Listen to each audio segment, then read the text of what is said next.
Vemos a Darren perder su brazo por complacer a Kevin Feige, que por alguna razón incluyó amputaciones en toda la fase 2 de Marvel.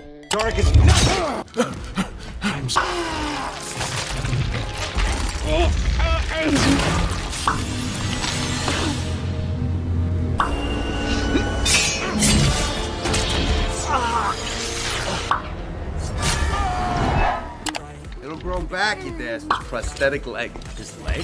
Yeah. En la película nos dicen que Ant-Man logra encogerse porque sus átomos se acercan entre sí. Eso le permite mantener su fuerza y peso en un tamaño reducido. Por eso vemos que cuando Scott cae, rompe la bañera. Pero escenas después, vemos a Hank sosteniendo el peso de un tanque ruso con una mano. Cuando Darren termina de mostrar el video en el laboratorio, en el idioma original, Darren dice esta frase. Silly, I know. Propaganda. Tales to astonish. Tales to Astonish es el título del cómic donde debutó Ant-Man en 1962. Scott se infiltra en la casa de Hank y consigue robar el traje. Vemos que el casco de Ant-Man tiene un diseño similar a la cabeza de Ultron. Esto es debido a que en los cómics, Hank Pym es el creador de Ultron. Scott le regala este conejo feo a su hija Cassie. La voz del conejo es del actor Tom Kenny, que es el que da la voz a Bob Esponja en inglés. You are my bestest friend. Tú eres mi mejor amiga.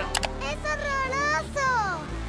¡Es increíble! Vemos a Scott en su ritual de despedida de la prisión de San Quintín, que en la vida real es la prisión más antigua de California y la única en todo el estado que cuenta con un corredor de la muerte. Por cierto, también es la misma prisión donde Cletus Kasady cumple su condena de muerte antes de convertirse en Carnage. La forma en que Scott se vuelve pequeño, con estas líneas formando una silueta, es la misma forma en la que Ant-Man se encoge en los cómics. Cuando Scott regresa a casa luego de ser despedido, camina al lado de un cartel de publicidad de Pingo Doce, que en el universo Marvel es una gaseosa sabor guaraná que se fabrica en Río de Janeiro, y es la misma que vimos en Hulk del 2008. Cuando Bruce trabajaba en esa fábrica. Esta referencia es muy complicada de ver, ya que dura solo un fotograma. Sin embargo, en el detrás de escenas se puede ver esta foto donde claramente aparece este cartel. Hank Pym regresa a su antiguo laboratorio y a la entrada el de seguridad le pide vaciar las cosas de su bolsillo. Allí podemos ver este tanque ruso con el número 153. Este es el mismo tanque que luego veríamos en la cinta de S.H.I.E.L.D. recordando las hazañas de Hank, como el primer Ant-Man. Volveríamos a ver el mismo tanque varias veces en la película, hasta la escena en donde vuelve a su tamaño normal.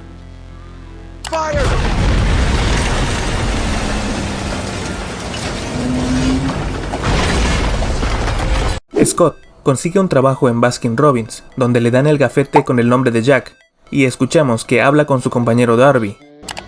Darby, could you just take care of this idiot? Thanks. Estos dos nombres son en honor a los hijos de Paul Rudd, Jack Rudd y Darby Rudd. El traje de Yellow Jacket en los cómics es una variante que le pertenece al mismo Hank Pym, quien se vuelve loco después de un accidente en el laboratorio, convirtiéndose en un villano esquizofrénico. En inglés, Yellow Jacket es una especie de avispas amarillas, y es por eso que vemos patrones hexagonales como los de un panal en todo lo que tiene que ver con el traje. Luego de esa referencia a Hulk, Scott pasa al lado del Hotel Milgrom, que es una referencia a Al Milgrom, dibujante y editor de Marvel Comics por décadas. Cuando Ant-Man cae sobre el techo de este auto, el hombre que lo conduce es Gareth Morris, quien técnicamente es el primer actor en interpretar a Ant-Man en un live action. Esto fue en un sketch de Saturday Night Live en 1979. Allí trabajan un rejuvenecido digitalmente Hank Pym, una envejecida digitalmente Peggy Carter, Howard Stark y Mitchell Carson. Este último en los cómics es un agente de S.H.I.E.L.D. con un pasado de villano y que se suponía debía tomar el manto de Ant-Man, pero al final es inculpado, arrestado y termina con la cara quemada. Más adelante harían una referencia a ello. Y tu retiro bien. Y tu cara bien. Y en la película veríamos que este personaje es un agente infiltrado de Hydra. Sin embargo, la primera aparición de Scott Lang no fue en su película, sino en el último capítulo de la serie de promos WHIH Newsfront Exclusive, lanzada en YouTube, que es una miniserie de Marvel sobre la reportera Christine Everhart, a quien vimos en Iron Man 1.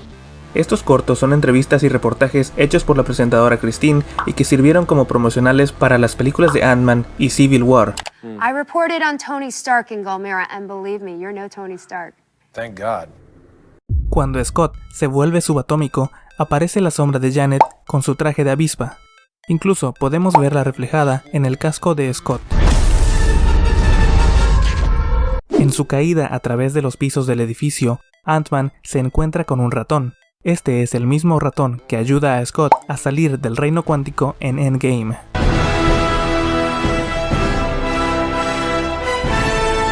El sonido de los blasters de Yellow Jacket cuando dispara es el mismo sonido de los blasters de los AT-AT disparando en el Imperio Contraataca.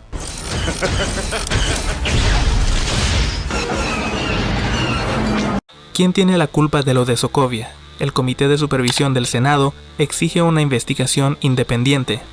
En la película se nos explica que usar el traje de Ant-Man causa daños en la química del cerebro. Why don't you wear the suit? You think I don't want to? I can't. I spent years wearing it. It took a toll on me. This is not who you are. It's the particles altering your brain chemistry. Este concepto es una adaptación de lo que le pasó a Hank en los cómics en 1981, cuando se volvió un villano al tener contacto con ciertos químicos en su laboratorio, y en la misma historia golpeó a Janet Van Dyne mandándola a la cocina. Los fans de Ant-Man repudiaron que convirtieran a su héroe en un villano abusador, y el informe de Marvel fue que hubo una confusión de mensajes entre el escritor y el artista dibujante. Aún así, en los cómics lo sacaron de los Avengers por ser mentalmente inestable. El director Peyton Reed reveló que la persona con la que habla Falcon durante su pelea con Ant-Man es Natasha Romanoff, Black Widow. Pero en la película escuchamos una voz masculina. What's going on down there, Sam? It's the Falcon. La película comienza en 1989 con esta panorámica, que nos muestra la construcción del Triskelion. Esta es una base de S.H.I.E.L.D. que volveríamos a ver en Winter Soldier, pero esta vez totalmente construida y funcional. Durante la pelea final, tenemos un cameo de Thomas el Tren. Quienes tienen los derechos permitieron este cameo con la condición de que ningún personaje debía estar atado a las vías del tren y Thomas no debía ser presentado haciendo nada malo. Ahora sabemos que aplastar un auto de policía no es algo malo.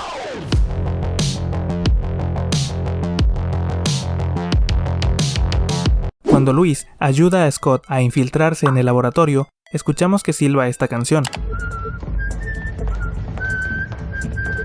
La canción es It's a Small World. Es la canción que se escucha en la atracción mecánica llamada It's a Small World en los parques de Disney. Esta es un paseo en barca y trata sobre la paz mundial. En Ant-Man sería la segunda vez que escuchamos una canción de Disney en Marvel, siendo la primera I Have No Strings on Me en la era de Ultron.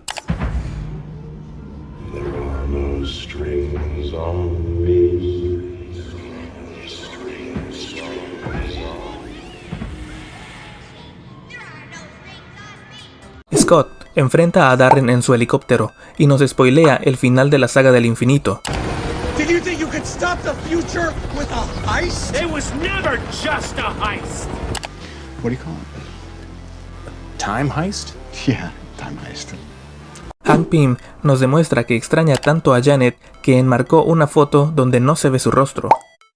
En la pelea de Scott contra Falcon, Scott lo derriba usando el mismo movimiento que Hope usó para derribarlo a él escenas antes, por eso ella pone esta cara.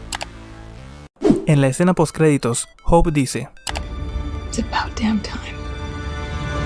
Anticipándonos que por fin Hope tendría un lugar en el UCM y eventualmente se uniría a los Vengadores, ya que en los cómics ella fue uno de los miembros originales en los 60s.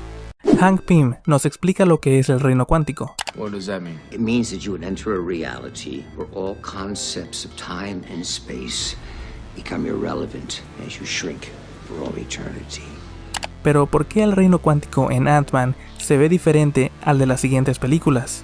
Podríamos decir que simplemente es un reino donde las leyes físicas no aplican y nada tiene sentido. Luego en Ant-Man 2 incluso lograron dar una buena explicación dentro de la trama. Pero en realidad, el reino cuántico es un concepto ligado a los Cuatro Fantásticos en los cómics. Y en el año en que salió Ant-Man 1, Marvel todavía no tenía los derechos de esa franquicia, por lo que no podían mostrar nada del reino cuántico. Cuando Hank envía a Scott a robar el dispositivo de una vieja bodega, se dan cuenta que ahora es una de las bases de los Avengers.